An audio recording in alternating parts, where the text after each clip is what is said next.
സൗഭദ്ര ആയുർവേദ ആശുപത്രിയുടെ ഗൃഹവൈദ്യ അറിവുകളിലേക്ക് എൻ്റെ പ്രിയപ്പെട്ട പ്രേക്ഷകർക്ക് സ്വാഗതം.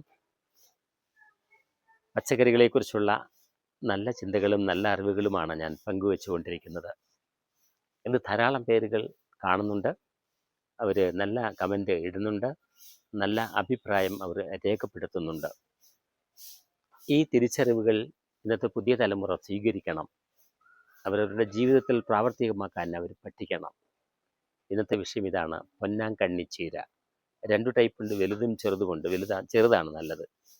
പൊന്നാങ്കണ്ണി ചീര കാഴ്ചശക്തിയൊക്കെ വളരെ കൂടുതലുണ്ടാക്കും. കാഴ്ചശക്തിക്ക് വളരെ നല്ലതാണ്. മുടിയുടെ വളർച്ചയ്ക്കും അഴകിനും വളരെ നല്ലതാണ്.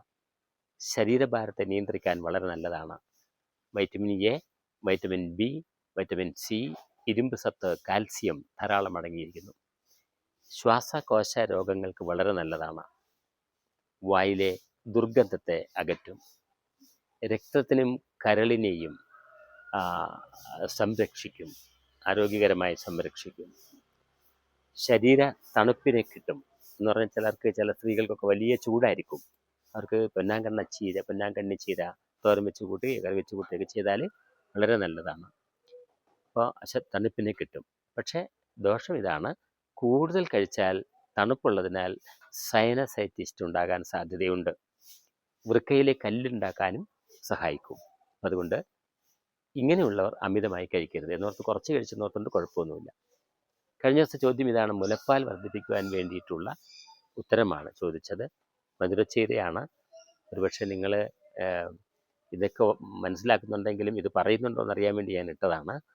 ഇന്നത്തെ ചോദ്യം ഇതാണ്: മാനസിക പിരിമുറുക്കം കുറയ്ക്കാൻ വേണ്ടിയിട്ടുള്ള ഒരു ഔഷധച്ചെടി ഏതാണ്? ആരോഗ്യത്തിൻ്റെ വീട്ടറിവുകളുടെ ഗൃഹവൈദ്യ പാഠപുസ്തകം വാങ്ങാൻ മടിക്കരുത്. എല്ലാവരുടെയും വീടുകളിൽ സൂക്ഷിക്കണം. അത് നിങ്ങൾക്കൊരു നന്മയായിരിക്കും.